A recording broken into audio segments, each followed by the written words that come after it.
mahesabu yanatumika. Ndio mchezo wa mpira, ukishindwa kucheza uwanjani basi unafanya mahesabu yako ili kuweza kupata matokeo. Wewe mahesabu unayonaje mwenyekiti? Mahesabu ni mazuri tu. Mahesabu ni mazuri na tusubiri siku ya Jumapili tuone kwamba mahesabu yatalipa ama yatakuwaje. Na kwa jinsi ambavyo ulivyokitazama kikosi chenu mnakwenda kuumana dhidi ya JS Kabylie ambao ni miongoni mwa timu, sio timu ya kubeza, kuna uhakika matumaini ya kupata angalau magoli 3 na zaidi? Ni uhakika huo tunao, kwa sababu kitu kama hicho tulishawahi kufanya huko nyuma. Japokuwa mchezo wa mpira uwezo ukachukua historia, lakini uhakika huo tunao kupata matokeo mazuri siku ya Jumapili. Bila shaka ulikuwa Morocco wakati mnahudumu kwenye mechi yenu. Ile mechi pia mlikuwa na nafasi, ingawa hauna jukumu la kuwa kwenye ufundi. Hali ya hewa pia huenda imekuwa na athari kwenu ya kutofanya kile ambacho mlikihitaji kwa jinsi ambavyo ulivyozungumza na wachezaji na benchi la ufundi, kiongozi?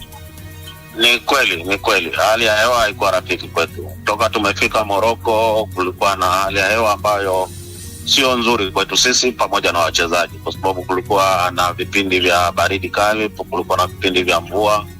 Kwa hiyo hali ya hewa pia nayo haikuwa rafiki kwetu. Lakini kwa sasa wachezaji hamasa ni ya kutosha kuelekea kwenye game hiyo. Hamasa iko kubwa, na baada ya mchezo ule wa Morocco tulikaa nao, tukazungumza nao na tukawaeleza ni kwamba haijawa mwisho mpaka iwe mwisho. Kwa hiyo na wao wakatuelewa kwamba bado tunayo nafasi ya kusonga mbele. Kwa hiyo hamasa bado iko kubwa kwao. Kwa hiyo wana Yanga, wito wako ni kujitokeza kwa wingi kwenye mechi hiyo? Kabisa tunawaomba, kwa sababu ni mchezo wetu wa mwisho wa kuamua matokeo. Kwa hiyo tunawaomba sana kwamba wajitokeze kwa wingi ili kuipa support timu yao. Bila wao ni kwamba nguvu kubwa inahitajika kutoka kwao. Huko timu inacheza, huko mnaangalia huko kafanya nini? Ni kweli. Kuna kitu ambacho mmejifunza kwenye mashindano haya kwa msimu huu, licha ya kuwa kwenye kundi gumu, lakini mnao nafasi, lakini bado nafasi yenu ina walakini hivi. Mmejifunza nini kiongozi? Hapana, unajua mpaka sasa hivi stage ambayo tumefikia, timu 3 zinazo nafasi ya kusonga mbele katika kundi letu. Timu 3 zinazo nafasi ya kusonga mbele. Kwa hiyo hii ambayo tunapambana nayo siku ya Jumapili, nafasi yake kidogo ni finyu. Kutokana na ufinyu wa hiyo na nafasi, na sisi Yanga nafasi tulionayo ni 50-50. Kwa hiyo tunao uhakika wa kufanya vizuri siku ya Jumapili. Na kitu kikubwa ambacho tumejifunza kwenye mashindano, unajua ili uweze kuwa mkubwa lazima ucheze na timu kubwa.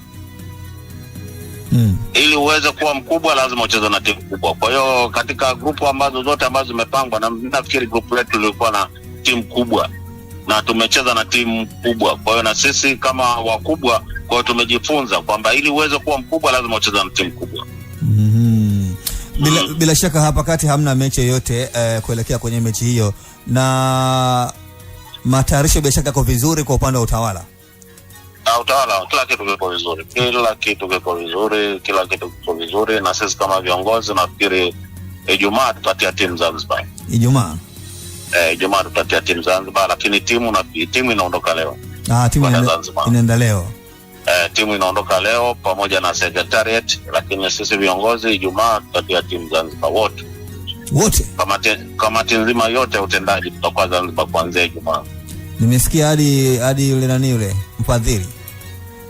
Nasema timu nzima, timu inaondoka leo pamoja na secretariat. Sisi viongozi, kamati ya utendaji na viongozi wengine wote kuanzia Ijumaa tutakuwa Zanzibar. Mtakita kambi? Tutakita kambi Zanzibar ili kuona nini tufanye kupata matokeo mazuri. Hiyo haishi mpaka iishe. Yaani hiyo haishi mpaka iishe, na najua kwamba tutafanikiwa. Neno lako kwa wana Yanga? Wajitokeze kwa wingi, Zanzibar sio mbali. Kwa hiyo tunaomba waje Zanzibar waisupport timu yao ili tuweze kupata matokeo mazuri. Ni kushukuru sana kiongozi. Asante sana. Usisahau kusubscribe kwenye YouTube Mwandike Digital.